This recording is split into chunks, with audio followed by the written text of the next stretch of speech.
being busy does not automatically mean that you're being productive. Whoa, oh, oh. Da, da, da, da, oh, oh. Da, da, da, da. Making our Christmas memories. What's up everyone, welcome back to my channel. Today's video is a little special because as many productivity related videos I've done on my channel, if you don't know what I'm talking about, I have a productivity playlist right here. Click on it, you will find a plethora of videos. But I don't think I've touched this particular topic on productivity, which is the mistakes you might be making because of which you are unable to be your productive best self. So yeah, if you've been in that place, or you probably are in that place where you have all this information on productivity, all these steps and techniques and all these fancy books, but you still manage to somehow not be productive, then maybe you might be making one of these mistakes that I will be sharing in this video, because trust me, I have made them all. So this video is literally coming from my own experience. So without any further ado, let's go to mistake number 1, and I call it information overload. I think this was the first and one of the most common hurdles I kept facing throughout my journey of trying to be productive. Issue is that we have all these amazing resources on productivity techniques. We have so many podcasts, we have books, we have YouTube, we have Skillshare. While all these resources are amazing, the problem occurs when you don't know what to follow. For example, let's say that you watch one of my goal setting videos and you're all pumped up, you decide, okay, that's how you're going to set your goals. Then you go on Spotify and you hear your favorite podcaster telling a different way of setting goals. And then when you go on Instagram, there's another blogger telling you another different way of setting goals. And then you're reading a non-fiction self-help book and there you go, there's another method of setting goals.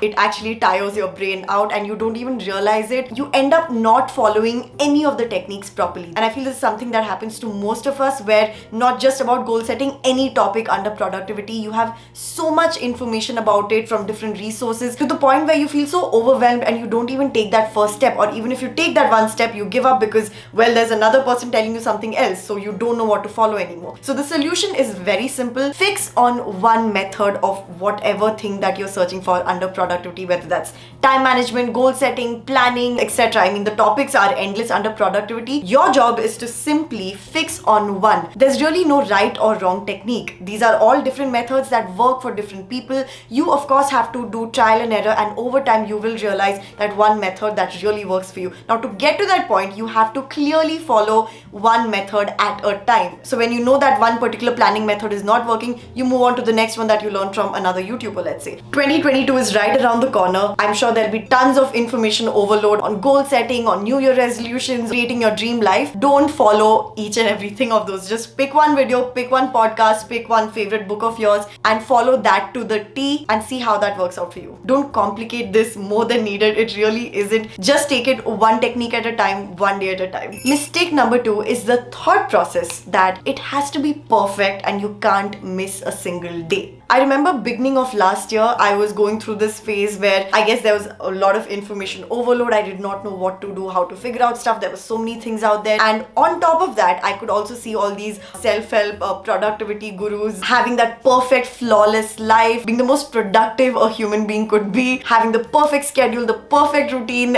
waking up every single early morning. I think what I'm trying to say is that your favorite YouTuber might be showing that perfect picture of the perfect daily routine that they have, and you tend to assume that is how every single day is, and that's why they're so productive, that's why their life is so perfect. Even I myself have gotten similar DMs and comments where you guys are literally thinking that, you know, my productive morning routine is the morning routine I have every single day, which, let's be real guys, it's not practical, and that goes for every human being out there. Of course, there will be people who are handling their time better than the others. That's again because of a lot of experience, lot of techniques, lot of knowledge, and lot of application and execution. But having said that, there is no way that that person's life is flawlessly flowing. Wow. So what used to happen in my case is that I would get discouraged. I would do this routine for 2 days and then I'd be like, oh my god, you know, that person is doing it so perfectly every single day and I can't even do it for like 3 days a row, and I just give up. If I miss one day of gym, that's it. I feel like I'm the worst person, I'm not productive, I'm not efficient, and then that's just a cycle. What you do need to realize is that it is okay, absolutely okay, if you miss a few days of your workout, if you miss a few days of your early morning routine. In fact, that's how it should be. That is a normal life. You don't want to set unrealistic expectations for yourself and in that process disappoint yourself and have all these negative self-talk going in your brain. We really don't want that, right? We want to give as much kindness as we can to ourselves. You don't have to beat yourself for having failed a particular healthy habit routine that you started, because news for all of you, you're not a failure. You just have to continue from where you left off, and no doubt you will keep having those days where you didn't wake up and go to the gym, and that is okay. You need to understand that, you need to accept that, and trust me, your relationship with yourself will get better, your relationship with productivity will get better, and you will feel so much more free as a human being and so much more accomplished, because you need to focus on those 3 days you went to the gym as opposed to that one day you could not get up and go to the gym. And the more you do this, the more you keep going on without giving up, even if you miss few days here and there, the better you get at it. So please do remember that. Mistake number 3 is something that is stemming from the previous point but a bit more specific, because I feel a lot of us do this, and that is time mismanagement. This is quite ironic because productivity has a lot to do with time management. But unfortunately for most of us, including me, we really set unrealistic goals and expectations of managing our time, where we inevitably fail and then we blame it on ourselves, and then we blame it on us not being productive and just not being able to do. If we set realistic routines, realistic habits, realistic benchmarks in terms of time management and what we can achieve in that limited time that we have every single day, we are more likely to execute and get those things done because we were being practical, right? And that is when you have that feeling of, wow, today was a productive day. You set an unrealistic routine, you fail to achieve that routine, and you don't feel productive. You feel like crap. But if you set a realistic routine, you're most likely to consistently do that and you feel productive. That is it. Don't set yourself up for failure. Start small, achieve those things consistently for a week, for 2 weeks, then build up, achieve that for 1-2 weeks, then build up. That's how the entire process should go. This is something I very recently got a grasp on, where in terms of my gym itself, I was very hell-bent upon doing 5 days a week because that's what I used to do years ago, and somehow I thought I could just jump back into that routine. But of course I was just again setting myself up for failure. I had to really get hold of my